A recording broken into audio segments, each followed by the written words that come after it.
Muito obrigado por todos, pela presença de todos aqui e os que nos acompanham remotamente pelos canais do YouTube, do Facebook, do Globo e do Extra, pela Rio Câmara TV. Essa é uma realização do Globo, da Editora Globo, da CBN, com o apoio da Câmara Municipal dos Vereadores do Rio de Janeiro. Começamos agora a segunda mesa do dia. Vamos discutir dois temas que são mais do que urgentes, né, no cotidiano dos cidadãos, aqui no Rio ou em qualquer outro lugar do planeta. Trata-se do emprego da economia verde e da tecnologia verde nas inúmeras atividades civis ou públicas, como ferramentas transformadoras da vida sobre a Terra. Não estou exagerando, nós não estamos falando de pequenas mudanças, mas de grandes reformas que precisam ser feitas para salvar o planeta. Salvar mesmo. Segundo os astrônomos, a nossa galáxia só será engolida por Andrômeda daqui a 4 bilhões de anos. Mas se não fizermos nada agora, em relação à sustentabilidade, ao meio ambiente, à preservação dos recursos naturais, a Terra pode desaparecer muito antes disso, quem sabe em 10, 15, 20 gerações. A gente quer viver mais, com mais conforto, quer respirar um ar melhor, quer poder andar na rua sem morrer desidratado. Queremos que a Terra viva até o fatídico ano em que for engolida por Andrômeda. Por isso estamos aqui, para discutir o caminho mais adequado para chegar até lá. E o caminho mais adequado, todos concordam, é preservando a natureza, preservando o ambiente, empregando tecnologias que melhorem as condições do planeta. Por isso estamos aqui, vamos tratar desse tema agora, de economia verde e de tecnologia verde, que podem salvar não só o planeta, mas podem tornar o Rio uma cidade mais agradável, mais acolhedora, mais bonita, em benefício de todos os cariocas, né? Essa mesa aqui, muito me honra estar com vocês, tem Tainá de Paula, que é uma vereadora do Rio de Janeiro, hoje secretária municipal de Meio Ambiente e do Clima do Rio. Tainá é arquiteta, urbanista, com mestrado em urbanismo na UFRJ, foi assessora técnica do MST e da União de Moradia Popular e pesquisou a requalificação de áreas com ocupação desigual do território. Ela é uma ativista das lutas urbanas. Tainá entende que a relação das pessoas com a cidade tem que mudar. Tenho aqui também Pedro Duarte, o vereador Pedro Duarte, presidente da Comissão de Ciência e Tecnologia da Câmara e membro da Comissão do Plano Diretor, que acabou de aprovar o Plano Diretor anteontem, militante político desde cedo. Pedro foi do movimento estudantil, presidiu o DCE da PUC, quando o diretório se desfiliou da UNE. Formado em Direito, foi assessor parlamentar da Assembleia Legislativa, e também na Câmara dos Deputados, antes de assumir ele próprio, através da eleição, pelo voto direto, obviamente, uma vaga aqui na Câmara dos Vereadores. Temos também Suzana Kahn, professora e diretora da COP da UFRJ, engenheira mecânica com mestrado em Planejamento Estratégico e doutorado em Engenharia de Produção. Foi subsecretária de Economia Verde e superintendente de Clima e Mercado de Carbono da Secretaria Estadual do Meio Ambiente.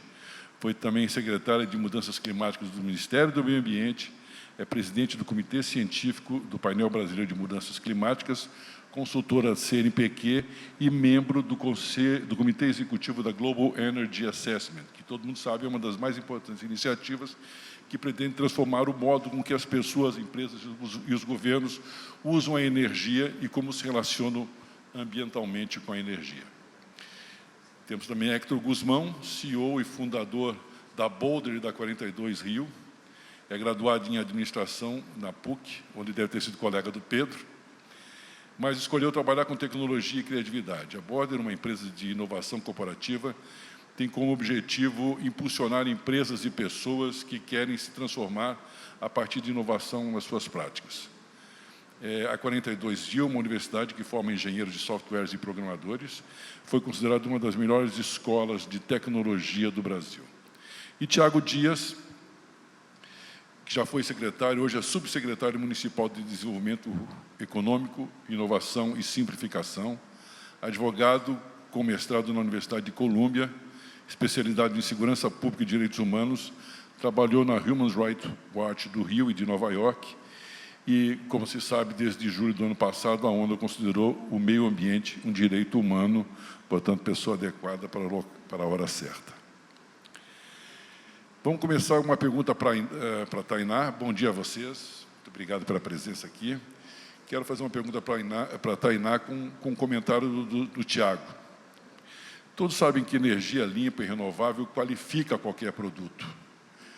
Nesse sentido, o que o município do Rio está fazendo para ele próprio consumir cada vez mais energia renovável e o que está fazendo para estimular empresas e pessoas a optarem por soluções energéticas limpas e renováveis? Por favor, Tainá. Primeiro, bom dia a todos e todas. É uma honra estar aqui. Me considero uma prata e preta da casa. É sempre uma honra participar dos debates aqui na Câmara. O Rio de Janeiro, ele vive hoje, a gente vem embalado pelo que inclusive foi discutido na COP, na última COP em Dubai. Estive presente com uma delegação robusta do Rio de Janeiro, o presidente Caiado, o prefeito Eduardo Paes. Acompanhei essas duas referências, essas duas lideranças na COP. E todo mundo quer discutir a redução do combustível fóssil e a necessidade da gente pensar a transição ecológica e energética que precisa ser realizada, principalmente nos grandes centros urbanos pelo mundo. O Rio de Janeiro não está isolado dessa discussão. A gente tem, apesar de diversos problemas na pauta ambiental, nós temos um protagonismo mundial nessa discussão. A gente está avançado em diversos pontos, quero dividir aqui com vocês alguns deles. Mas fomos sede da Eco 92, realizamos a Rio +20, seremos anfitriões no G20 ano que vem. Existe uma concertação de que o Rio de Janeiro seja o porta-voz de mudanças robustas, significativas daqui para frente. O que a gente tem feito? Primeiro, o exemplo vem um pouco de casa, né? A gente tem realizado a transição energética do nosso próprio prédio, ali o Centro Administrativo São Sebastião, onde esse ano a gente já conseguiu 20% de redução da energia elétrica tradicional e utilizamos placas solares. Para além disso, nós temos aí a primeira fazenda solar do Sudeste, da região Sudeste, que fica na Zona Oeste Profunda, em Santa Cruz, e que já, de cara, consegue pensar um horizonte de até 2030, garantir a transição energética de todos os equipamentos públicos daquela macro-região. E, claro, abre para nós um flanco de estabelecer uma fazenda na Zona Oeste, uma fazenda na Zona Norte, na Zona Sul e em tantas outras áreas da cidade, portanto. Nós conseguimos chegar à quase totalidade do nosso cronograma até 2024, aponta para isso, na transição do nosso tipo de iluminação pública, né? Uma parceria público-privada que insere na iluminação pública uma qualidade energética interessante, importante para nós e um impacto muito grande nas nossas emissões a partir da iluminação pública. A eletrificação da nossa frota da Conlurb, a gente tem uma previsão de garantir a totalidade da eletrificação até 2030, estamos aí em algo em torno de 55%, que é algo significativo no nosso impacto em relação ao setor de energia elétrica. E, de forma pioneira, o prefeito Eduardo Paes, esse ano, começa a consumir do mercado livre de energia limpa aqui na cidade, estabelecendo o seguinte: olha, o Rio de Janeiro quer totalizar a sua utilização de energia elétrica limpa até 2030 e participar do que ele vem chamando de hub de cidades que vão começar a comprar, não individualmente, como o Rio de Janeiro vem apontando, mas também carrear outras cidades, região metropolitana principalmente, que são, vamos dizer assim, as pioneiras e as principais geradoras tanto de CO2 quanto de impacto ambiental e climático. Acho que esse pacote, no debate da energia, são entregas significativas que o Rio dá para o Sudeste e, claro, para o Brasil. Obrigado, Tainá. Por favor, Tiago. Bom dia a todos. É um prazer estar aqui integrando essa mesa com colegas, conhecidos, amigos aqui. Complementando o que a Tainá vem falando, e acho que falou muito bem, fez um apanhado geral do que é propositivo dentro da Prefeitura ponto de vista da sustentabilidade e economia verde, mas eu queria chamar a atenção também para o que a gente tem feito, o que a própria Tainá chamou de dever de casa, né? Existia, e isso é interessante verificar dentro dos órgãos da Prefeitura, e eu falando aqui a partir das áreas que estão sob minha responsabilidade hoje, notadamente o licenciamento, uma cultura de que os órgãos da Prefeitura eles não deveriam estar submetidos aos mesmos controles que o privado, que pela independência e que pelo interesse e a prevalência do interesse público, não teria, os órgãos não deveriam ser tão rigorosos do ponto de vista dos controles em geral. E aí, para sair um pouco da temática ambiental, e para exemplificar isso muito bem, falando com o presidente da Rio Urb, ele me falava assim: Tiago, eu entrei na prefeitura com 18 anos e há 20 anos atrás era impensável eu ter que pedir a Sete Rio para que publicasse uma portaria para fechar uma rua para que eu pudesse fazer uma obra. A gente simplesmente ia lá e fechava, né? E ele falou: olha, isso mudou desde os primeiros governos do prefeito Eduardo, onde a gente começa a racionalizar esses controles e dar uma maior importância e um olhar, principalmente para o controle ambiental. Hoje eu tenho segurança em dizer que, até pela sensibilidade dos órgãos da prefeitura, dos seus servidores e pela liderança do prefeito atual, todas as obras hoje se submetem a controles tão rigorosos quanto se submete ao privado. Não há hoje obra na prefeitura que esteja sido iniciada, concluída ou em andamento que não seguiu rigorosamente esses controles. E isso é muito interessante, é uma mudança silenciosa, mas que, de certa maneira, painéis como esse, eventos com a capilaridade que a gente espera que esse tenha, ajudam a gente a divulgar esse tipo de coisa e dá o conforto à sociedade de que a gente também, como um grande agente de intervenção na cidade, tem trabalhado muito, de maneira muito árdua, para que isso seja realizado em harmonia com o meio ambiente. Muito obrigado, Pedro. Obrigado, Tainá. Eu queria...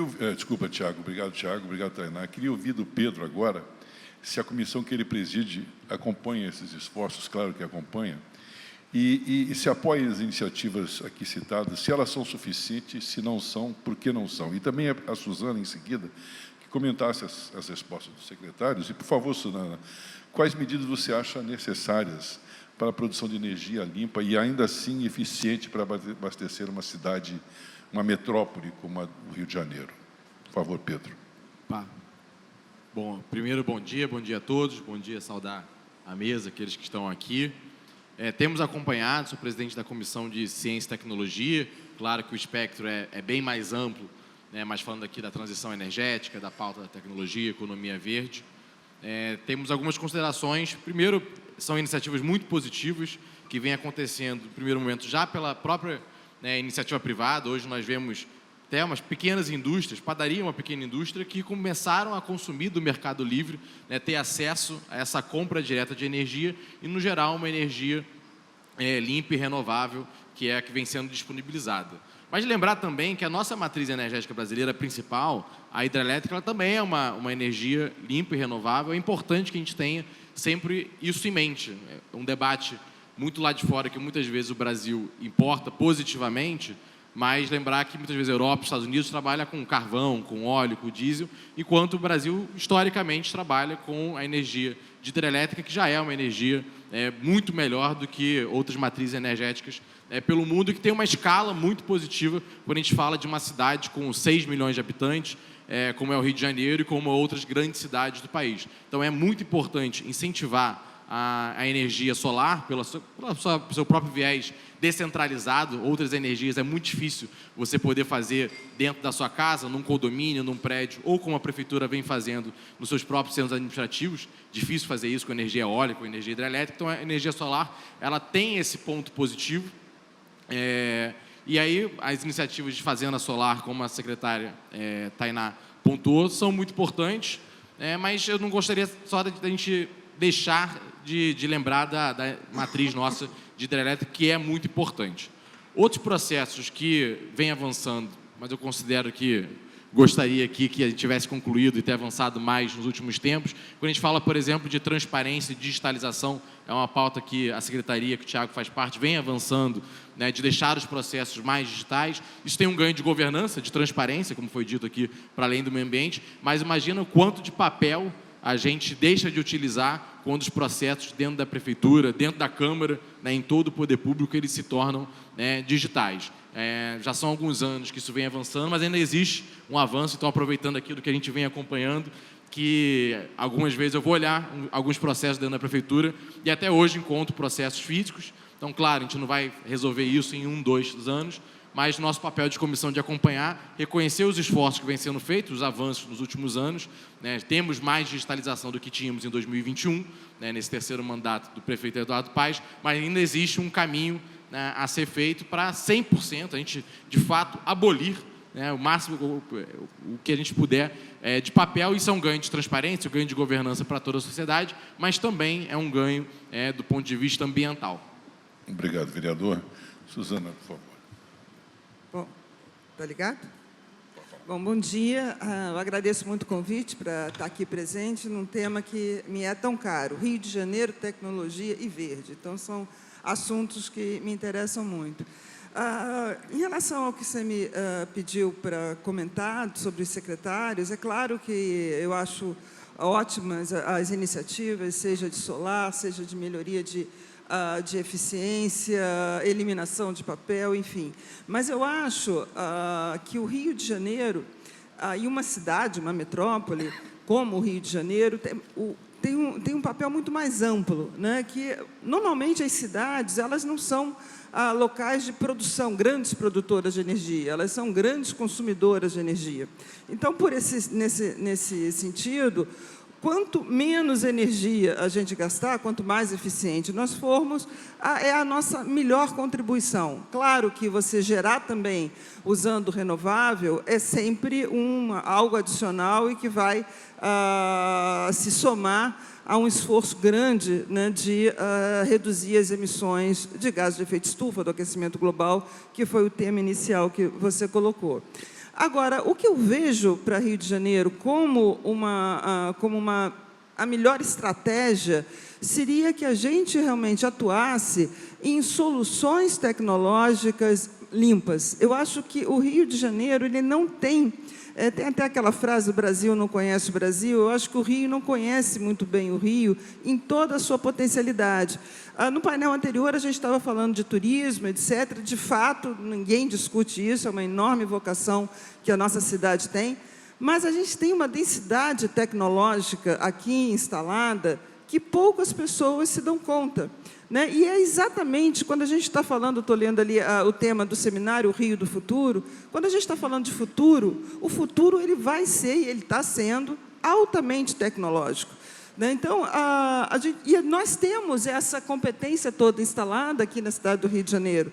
É um dos locais onde tem mais densidade de pesquisadores, pessoas altamente capacitadas e que acabam indo embora, né? Quando o investimento é nosso, o investimento é do governo federal, do governo estadual, do governo municipal, e todas essas pessoas, quando vão se especializando mais, quando estão prontas, de fato, para atuar na inovação tecnológica, muitas vão embora, ou vão para São Paulo, ou vão para o exterior, e a gente perde. E uma questão também que me deixa, de certa forma, aflita, que eu acho que é muito aflitiva, é que a gente aqui no Rio era a capital do petróleo, né? Enfim, temos não só grandes empresas de petróleo instaladas aqui, investimentos, laboratórios, tudo voltado para uma economia do petróleo que agora a gente está migrando, ainda que muito lentamente, para a economia verde. Mas se a gente parar e observar, toda essa capacidade intelectual para a área de petróleo, ela é facilmente transportada para as outras tecnologias. Se você olhar, por exemplo, eu estou falando de COP, que é o meu instituto de pós-graduação em engenharia, a gente tem inúmeros laboratórios de robótica, que é exatamente para atuar em fundo do mar, em uma série de sensores, tudo para a indústria do petróleo. A gente começou a perceber, isso é só um exemplo que eu estou dando, porque eu acho muito interessante isso, migrando tudo para a área da saúde. porque a área de saúde cada vez mais usa robótica também, né?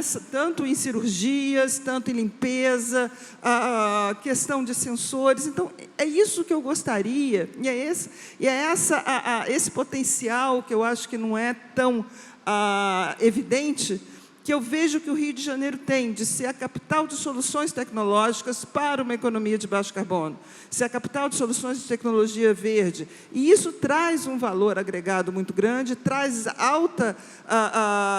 traz grupos, né, de interesse que podem se instalar aqui, como telecomunicações, outras empresas. As soluções podem partir daqui. A gente não precisa necessariamente estar gerando energia renovável, mas a gente pode estar dando as soluções para toda a cadeia da transição energética. Muito bem, muito obrigado, Sara. Eu vou falar agora com o Hector. Hector, algo que dentro desse segmento de economia verde, algo que se convencionou chamar de empreendedorismo verde, que refere-se à criação e desenvolvimento de gestão de empresas que tenham práticas ambientalmente responsáveis e socialmente sustentáveis em suas operações. Queria que você discorresse sobre isso e também nos dissesse o que o Legislativo e o Executivo do Rio poderiam fazer para estimular esse tipo de empreendedorismo, por favor. Muito obrigado. Estão me ouvindo? Está funcionando? Boa. Bom, primeiro, bom dia, obrigado pelo convite, prazer estar aqui compondo essa mesa. Acho que só concordando absolutamente com o que a Suzana está colocando, né? A gente teve o privilégio de participar de um projeto do MIT, que é uma das top universidades do mundo, que o Rio de Janeiro venceu uma concorrência, por assim dizer, para participar entre as 5 cidades do mundo em um programa que chama MIT RIP, que é para coordenar ecossistemas de inovação globais. E o Rio de Janeiro foi com esse DNA, como que se torna uma referência em energia e sustentabilidade. E aí, só começa a resposta por aqui, porque quando a gente foi ver os países ou as cidades do mundo que estavam dominando essa cena de energia e sustentabilidade, a gente percebia que ninguém ainda despontou. Essa é uma concorrência que muitas das cidades estão no mesmo parâmetro, mas ninguém decolou, né? A gente teve a oportunidade de conhecer um pouco do que estava acontecendo em Houston, em Nova York, em próprio Boston, estão trabalhando muitas pautas de energia e sustentabilidade, mas nenhuma delas estão completamente despontando no mundo para esse desafio. O que significa, como a Suzana colocou, que essa é a oportunidade absoluta, não de uma década, mas talvez de um século, para que o Rio de Janeiro consiga se despontar mundo afora, porque tem capital intelectual. Eu lembro de uma conversa com os professores do MIT que a gente dizia que o Brasil tem 4 bilhões de reais em P&D para o setor de óleo e gás, e a maior parte das empresas ficam no Rio de Janeiro, e eles ficavam abismados como que a gente tem esse capital financeiro para poder direcionar para novas energias. Então, tem uma capacidade instalada, a gente deveria estar olhando para aí. E aí a pergunta sobre o empreendedorismo verde, por assim dizer, eu separaria aqui em 2 aspectos. Eu acho que todos os empreendedores são impactados por essa pauta, seja o seu negócio conectado diretamente ou indiretamente, mas existe um prêmio verde que é muito caro. E aqui eu acho que onde o Estado ele pode entrar. Não adianta a gente querer imaginar, eu já ouvi isso, eu trabalho com novos empreendedores, as famosas startups há muitos anos, e não adianta eu perguntar a uma startup que tem 5, 10 funcionários, se ela está reciclando o lixo dela, se por acaso ela está contratando pessoas com inclusão social e etc., porque isso é muito desafiador, o prêmio verde é muito caro para ela. Então, como que a gente consegue construir instrumentos para estimular esse empreendedor a ser verde, a ser sustentável, mas sem punir a pendenga que é empreender, especialmente no Brasil? Então, acho que aqui tem uma oportunidade grande da gente conseguir facilitar a vida desse empreendedor que quer, tá? Eu acho que há uma geração que ele quer ser sustentável nas mais diversas frentes do seu negócio, seja em produção de energia, em consumo de energia, seja em contratação, seja em produção e impacto do seu produto ou serviço, mas existe um prêmio verde caro que a gente precisa encontrar instrumentos para baratear. E eu acho que tem cases no mundo, né, quando a gente olha, por exemplo, Portugal, capital de risco, por exemplo, que era colocado em empresas, em startups, que reduzissem o seu impacto social no tempo, poderiam ser levados a esse capital, não a ser um capital fundo perdido e não a um empréstimo retornável. Então, você conseguia colocar no tempo metas para esse empreendedor para baratear o dinheiro dele, mas não é, como eu disse, não é barato fazer isso. Acho que o segundo ponto é ter um plano muito claro, assim, do que a gente quer sobre empreendedorismo verde, por assim dizer, especialmente na cidade do Rio de Janeiro. Eu acho que hoje as coisas são muito difusas. Claro que é muito bonito a gente dizer que todo mundo tem que ser verde, tem que ser sustentável, mas qual é a parcela do empreendedor aqui? Será que a gente vai atrair startups mundo afora para sediarem no Rio de Janeiro, porque a gente tem incentivos para que eles sediem aqui? Talvez essa seja uma boa oportunidade, mas ter um plano claro para isso, para ser atrativo para o mundo, eu acho que é um primeiro passo. Tem alguns outros segmentos que se destacaram nisso no mundo afora. Você pega El Salvador, era completamente inimaginável que eles iam atrair startups de criptomoedas do mundo inteiro, mas eles tiveram um plano de governo muito claro que facilitava que startups de criptomoedas do mundo inteiro fossem para lá.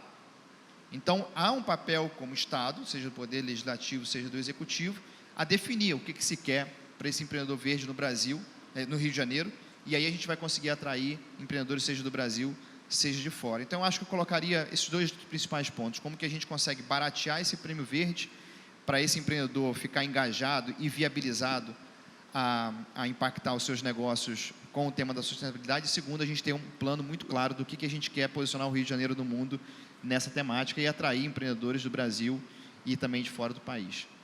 Obrigado, Hector, muito bem. Tainá, vamos falar de conscientização, né? É importante que as pessoas tenham consciência do benefício ou, por outro lado, do impacto negativo que podem causar sobre o meio ambiente. Nesse sentido, o que o município pode fazer, ou o que está fazendo, o que planeja fazer, para, vamos dizer assim, educar, ou tentar ajudar na educação do carioca em favor de uma relação mais harmoniosa com o meio ambiente? É evidente que educar só não basta. Não adianta pedir para o cidadão separar o lixo se a coleta depois do lixo não for feita de modo seletivo, né? Além disso, empreendedores verdes reconhecem a importância de educar e conscientizar os consumidores sobre a importância da escolha dos produtos que foram produzidos de forma mais sustentável. O que você pode me dizer sobre isso, por favor? São arranjos, né? E camadas de atuação. Tenho muito acordo com o senhor, que é... Senhor, eu peguei pesada, né? Você. Por favor, por favor. Existe uma dimensão que é o executivo estar mais proativo no dia a dia, no cotidiano da população, com a pauta verde, com a pauta ambiental e climática. A gente evita o negacionismo climático e ambiental com isso, a gente evita o distanciamento de determinadas pautas que, em grande medida, são restritas àquelas pessoas, eventualmente, que têm mais renda, obviamente mais acesso à informação, obviamente a setores sociais com maior escolaridade e, portanto, deveriam, acessam de forma mais fácil a informação de qualidade. Para a gente diminuir esse gargalo, né, esse gap da informação verde e da informação climática, o que a gente tem pensado? Primeiro, uma atuação muito robusta na primeira infância. Inclusive, o pós-pandemia trouxe para nós uma dimensão que é a desvalorização dos espaços públicos e das unidades de conservação. As pessoas têm deixado de frequentar unidades de conservação, áreas verdes, principalmente se tratando de parques naturais, não estou falando dos parques urbanos, mas a floresta é algo que precisa estar mais próximo do dia a dia da população. A gente tem investido muito nisso. Inclusive, aumentando o nosso programa de colônia de férias, estimulando educadores ambientais que trabalham de forma mais lúdica, voltados para a primeira infância, né? Pegando aí dos 3 anos, dos 4 anos, início da escolaridade dessa criança até os 9, 10 anos. Para além disso, estabelecer áreas de convívio nas nossas unidades de conservação voltados para esse público. Está intitulando, inclusive, de praças da primeira infância dentro das nossas unidades de conservação. Um outro programa que a gente estabeleceu, aumentando, inclusive, a nossa cartela, o nosso time de educadores ambientais, são as guardiãs das matas. A gente tem um dos objetivos de desenvolvimento sustentável, é a gente estimular e promover a discussão da disparidade de gênero entre homens e mulheres, inclusive do ponto de vista da empregabilidade, né? A gente entra num cenário que é inadmissível nós termos a disparidade entre profissionais de empregos verdes, né, contratados, homens, ao passo que pouquíssimas mulheres contratadas e pouquíssimas mulheres falando da pauta ambiental. Isso é muito ruim, porque isso acaba generificando e excluindo as mulheres de discussão profundas e compreendendo que são setores os mais vulneráveis, inclusive, aos grandes desastres e ocorrências climáticas. A gente está falando de mulheres e de juventude, principalmente. São setores que mais são impactados anualmente com os nossos problemas de deslizamento de terra, os nossos deslocamentos forçados por conta das grandes enchentes, enfim.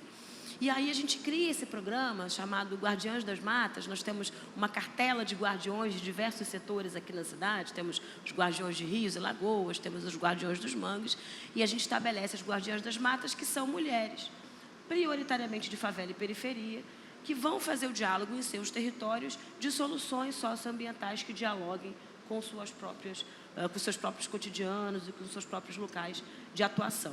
Um outro programa que a gente estabeleceu como prioridade na Secretaria foram jovens negociadores pelo clima. Inclusive, tem sido replicado por outras cidades, foi um sucesso na COP, inclusive, foram recebidos por diversos chefes de Estado, e que estabelece o seguinte sentido: a juventude estabelece outras linguagens para falar dos mesmos temas que os adultos, né, os economicamente ativos, estão discutindo também. Então, nós temos uma juventude engajada, com debate qualificado, discutindo quais metas programáticas nós temos que tomar e conscientizar coletivamente para que os objetivos, tanto os ODS quanto os objetivos climáticos globais e locais, sejam alcançados, é muito importante e muito significativo no processo de educação ambiental e cidadã, que é um conceito e uma formulação que eu acredito muito.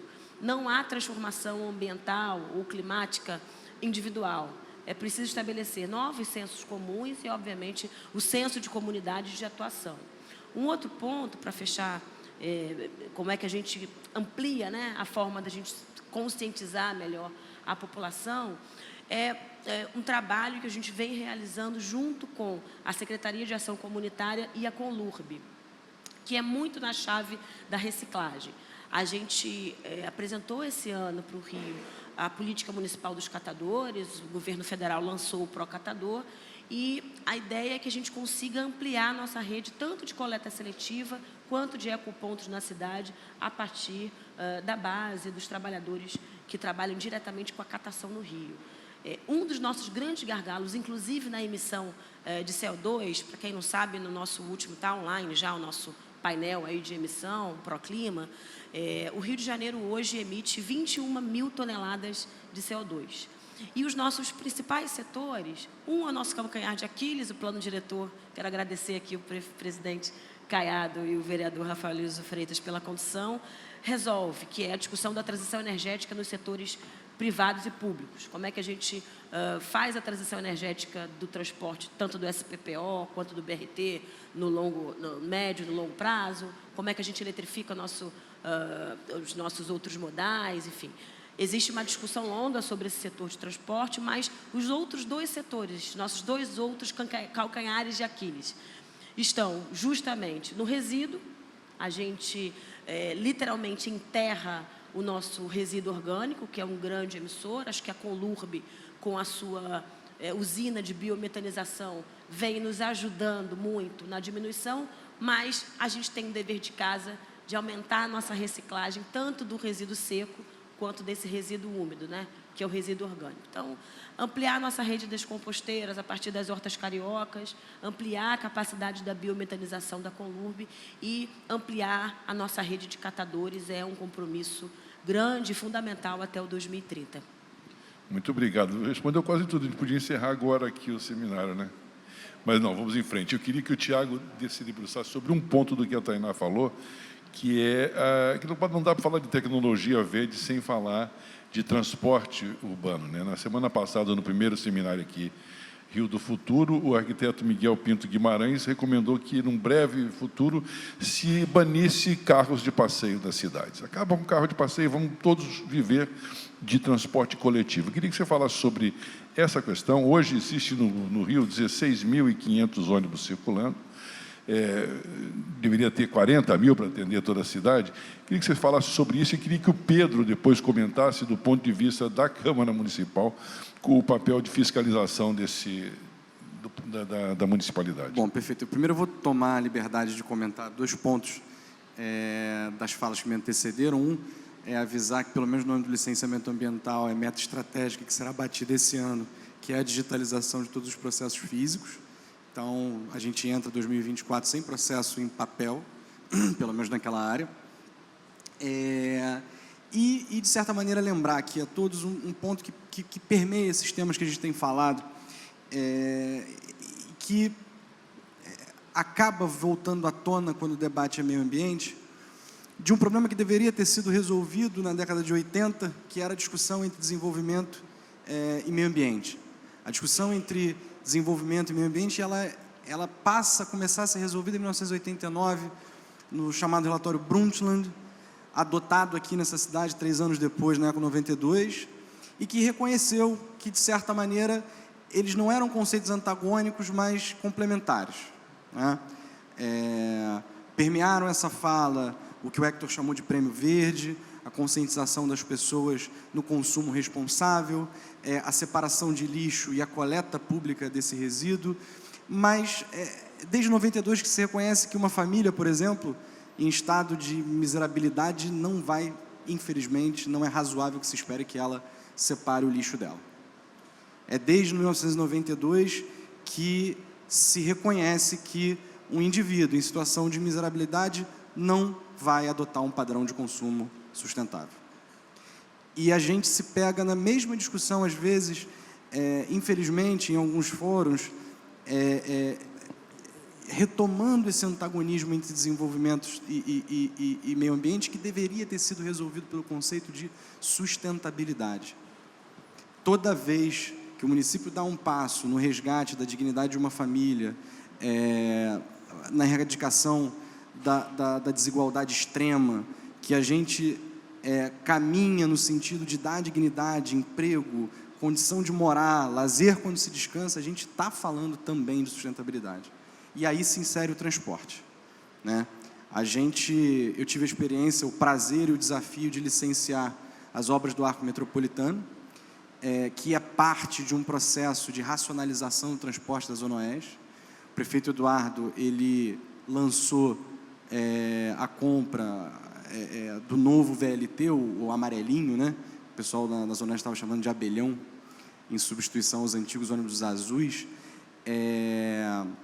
De certa maneira, todo esse trabalho foi pensado não somente para que a gente consiga dar a mobilidade e dignidade para aquelas pessoas que se deslocam, às vezes, 1, 2, 3 horas por dia para poderem trabalhar. A gente pensa também na racionalização de um sistema que possa coletivamente transportar as pessoas, diminuir a emissão de CO2 pela diminuição, pela escolha que o indivíduo faz entre um transporte público de qualidade em detrimento do seu transporte individual. E eu pude observar, como responsável pelos órgãos licenciadores, a absoluta incompreensão por setores da população que não entendiam aquela obra como ambientalmente positiva, insistindo em temas ainda que o próprio INEA já tinha resolvido, e a gente, para o nosso espanto, falou assim, meu Deus do céu, como é que não se vê o ganho ambiental que isso tem a longo prazo de bem-estar para as pessoas?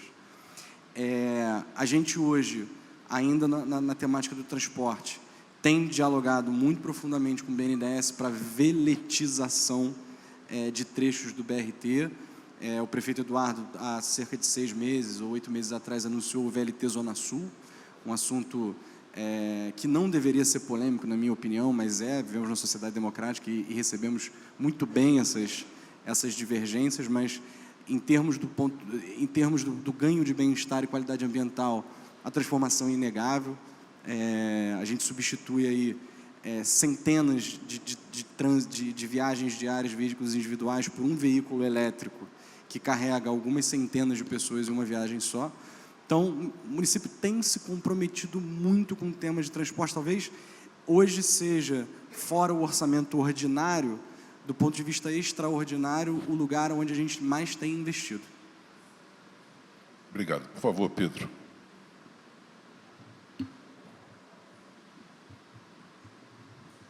Bom, vamos lá. É muito importante até esse debate com relação ao plano diretor, que nós debatemos aí nos últimos 2 anos.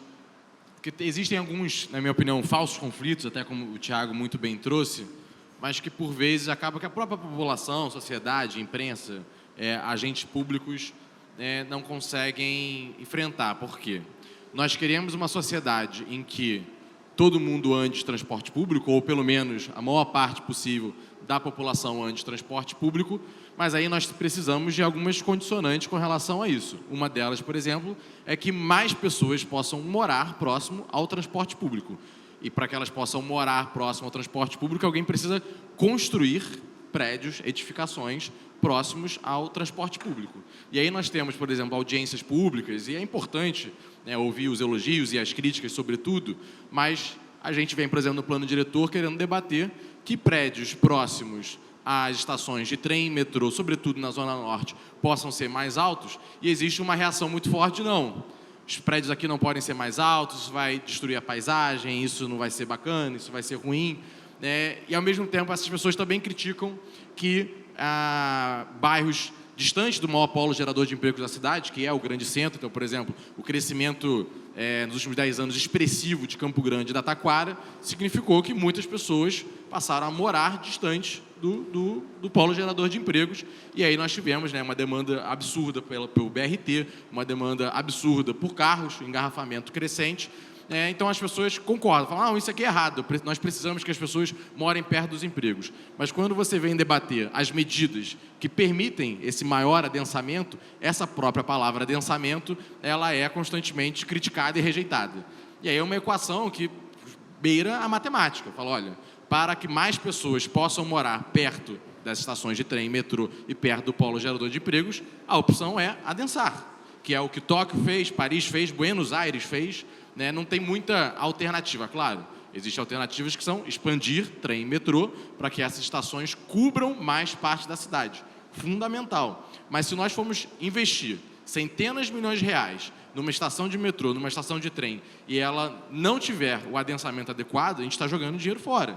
E é uma decisão que é ruim financeiramente e ruim do ponto de vista ambiental. Porque uma pessoa que se desloca a pé e pega o transporte público, frente a uma pessoa que anda de carro, ou mesmo a pessoa que anda no ônibus, mas fica 1h30 dentro do ônibus, comparando o ônibus com ela estar dentro do metrô num trajeto de 40, 50 minutos, ou mesmo 1 hora, que de metrô a gente está falando de distâncias consideráveis, ambientalmente é muito melhor que ela esteja num transporte de alta capacidade ou no VLT, que a gente vem expandir. Então é importante a gente encarar esse falso conflito, porque eu vejo que muitas vezes a gente quer tudo.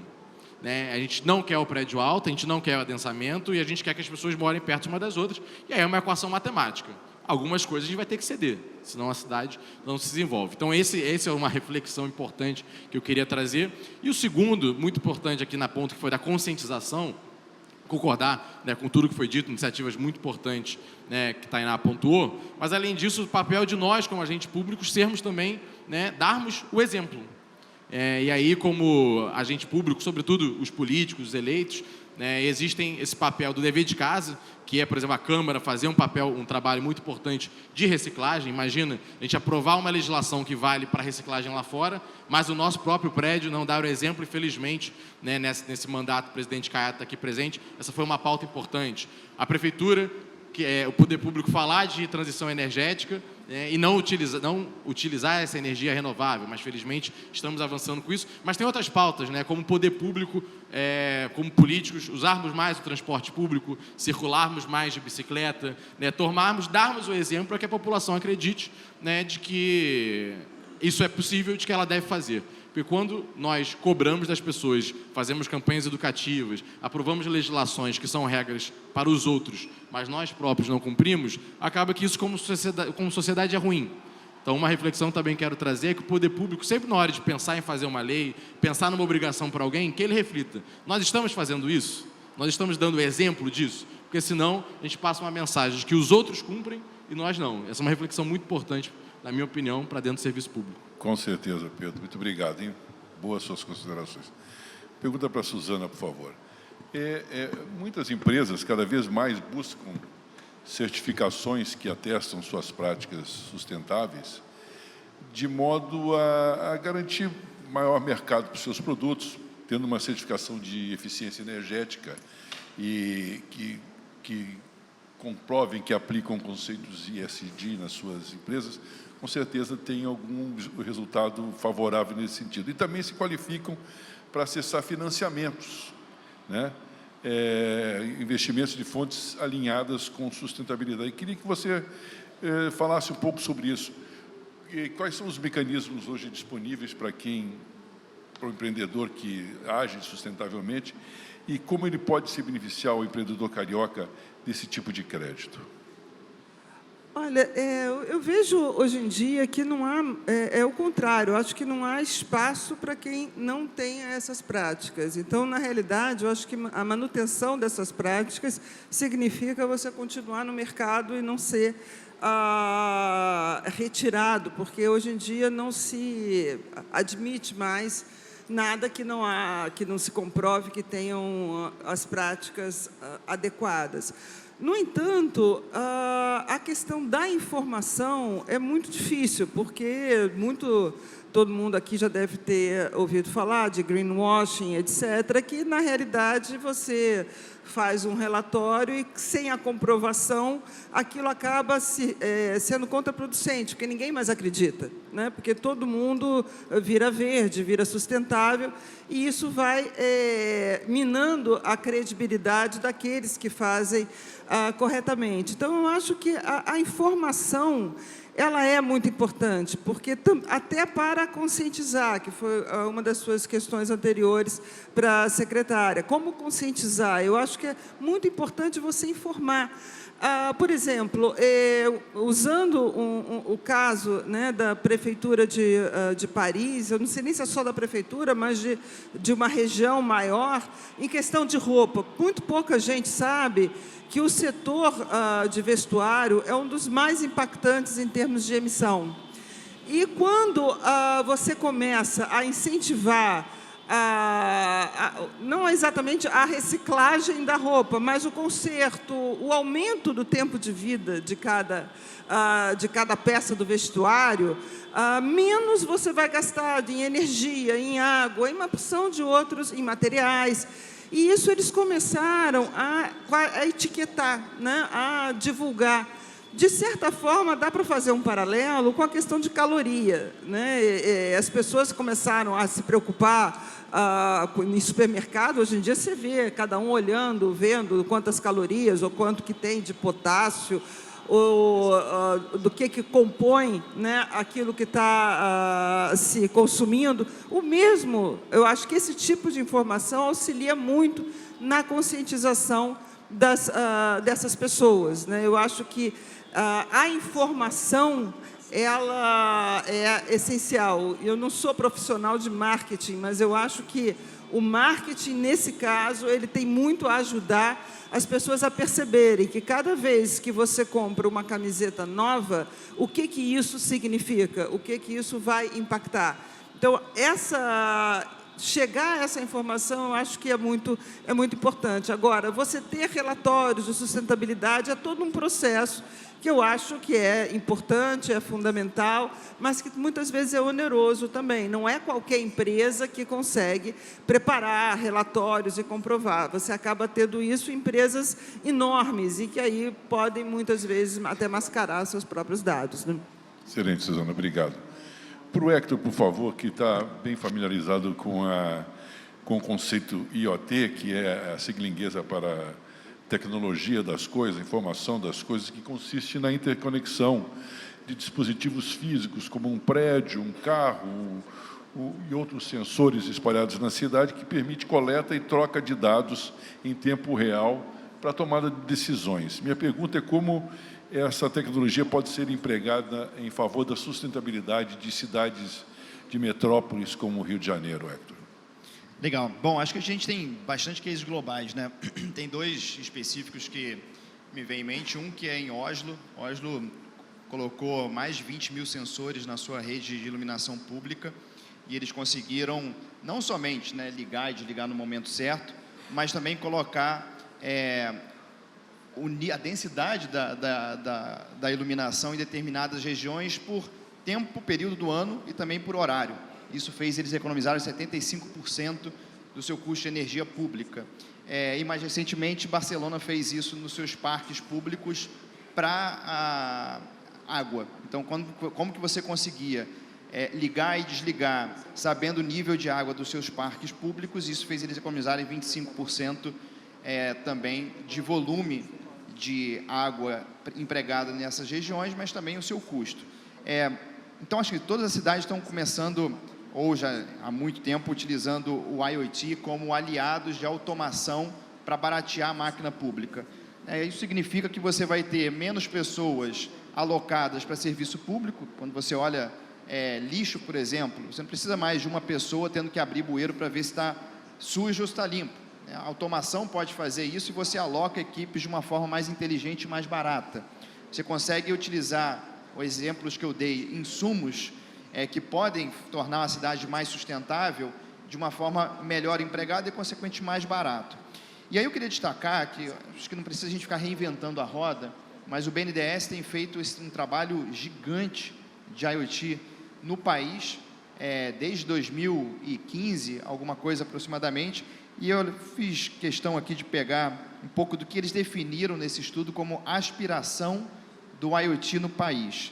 Literalmente, eles colocam que acelerar a implantação de IoT como instrumento de desenvolvimento sustentável da sociedade brasileira, capaz de aumentar a competitividade da economia, fortalecer as cadeias produtivas nacionais e promover a melhoria de qualidade de vida.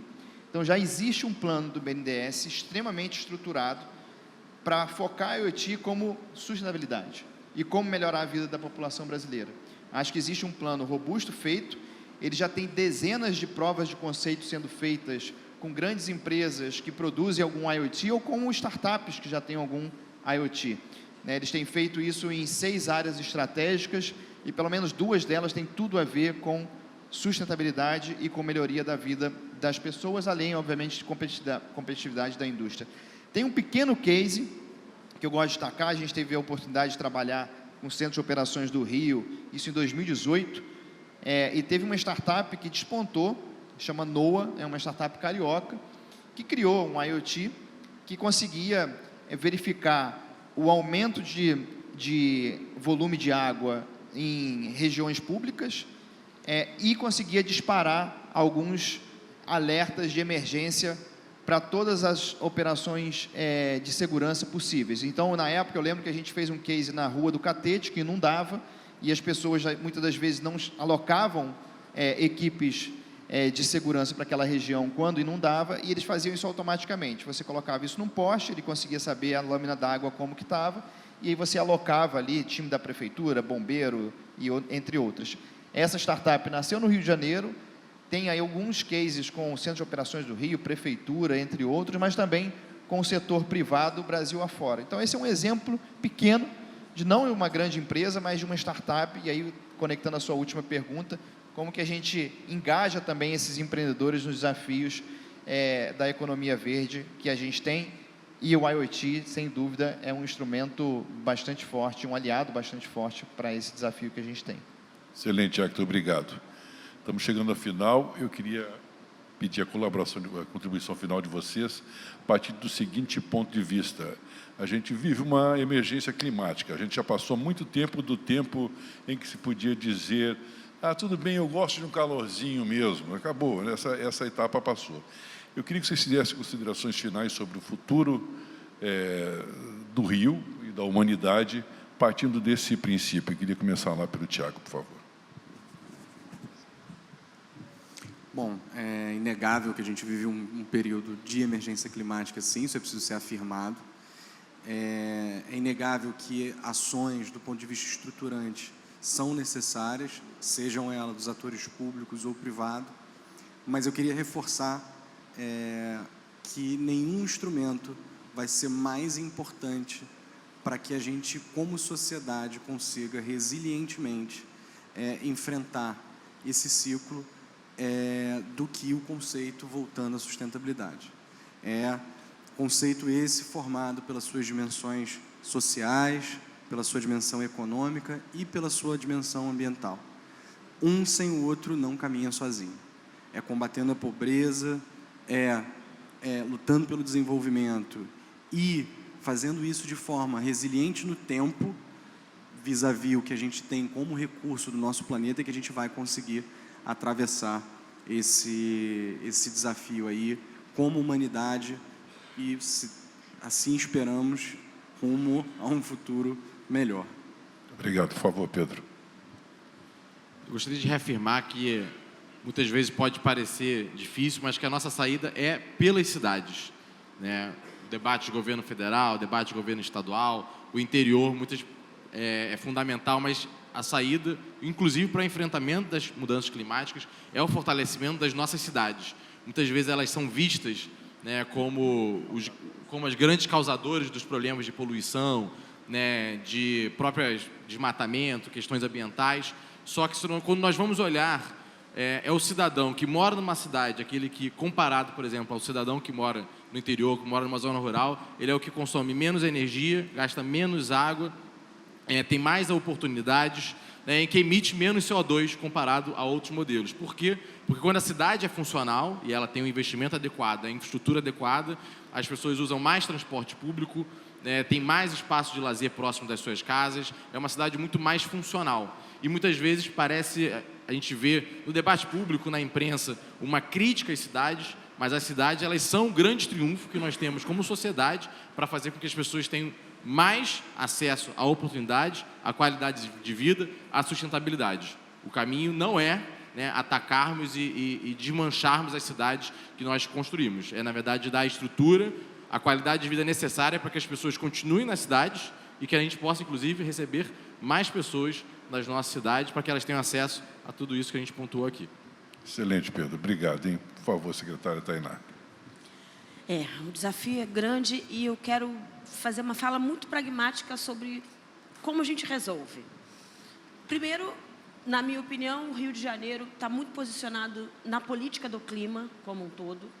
E se tratando de G20, né, quando a gente pensa os novos turning points, as novas viradas de chave, as novas contribuições municipais em relação tanto do norte global quanto do sul global, onde nós nos localizamos, o Rio de Janeiro precisa ter muita clareza aonde quer chegar e se de fato chegará com os nossos combinados pensando em 2030 e pensando em 2050.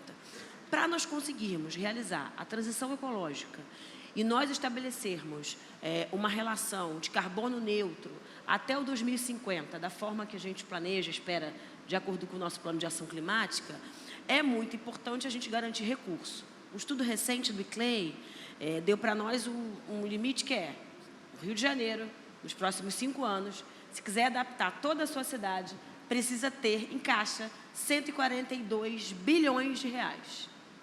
Para quem não sabe, o orçamento do Rio de Janeiro ano é 42, algo em torno de 43 bilhões. Ou seja, nós temos um gap, o que a gente chama de gap fund, né?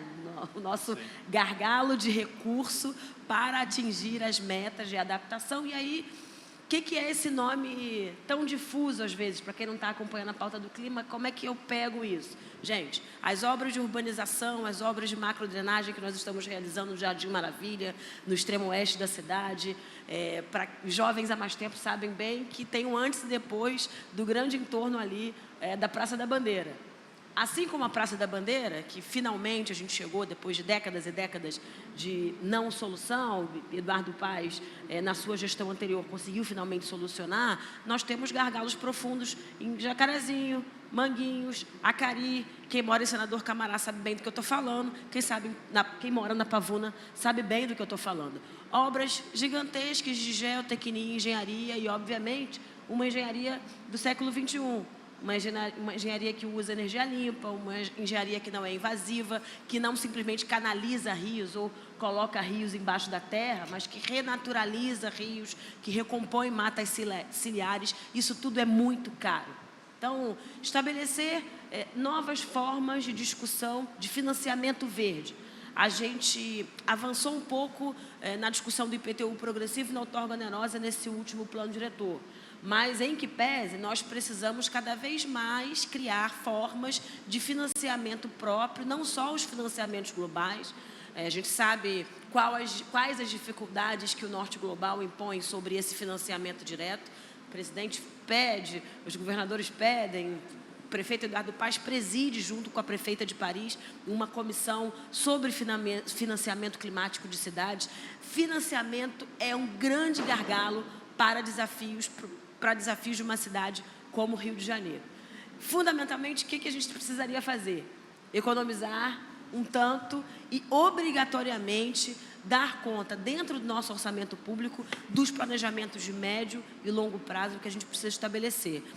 O prefeito, por sorte, a gente tem um prefeito que é da pauta, né, que discute a discussão e a agenda proativa climática há muitos anos, e estabeleceu, dentro do seu plano estratégico de metas, ações de adaptação no Rio de Janeiro, e vem literalmente torrando dinheiro do Rio de Janeiro, positivamente falando, em torrar nesse tipo de ação, mas é fundamental que a pauta do clima seja tão entranhada no cerne da população que, independente do gestor, exista uma demanda da população sobre os investimentos. Não gosto de falar muito de passado, mas a gente teve recentemente um prefeito que não gastou R$1 na manutenção das nossas encostas e muito menos na construção de engenharia das nossas encostas aqui no Rio de Janeiro. Nós lembramos todos o que foi a Muzema, que nada mais foi do que um prédio que caiu porque houve um deslocamento, um desplacamento de uma encosta na zona oeste do Rio de Janeiro. Existe uma responsabilidade climática da gestão pública que é cada vez mais importante que a sociedade civil demande, paute e se mobilize para isso.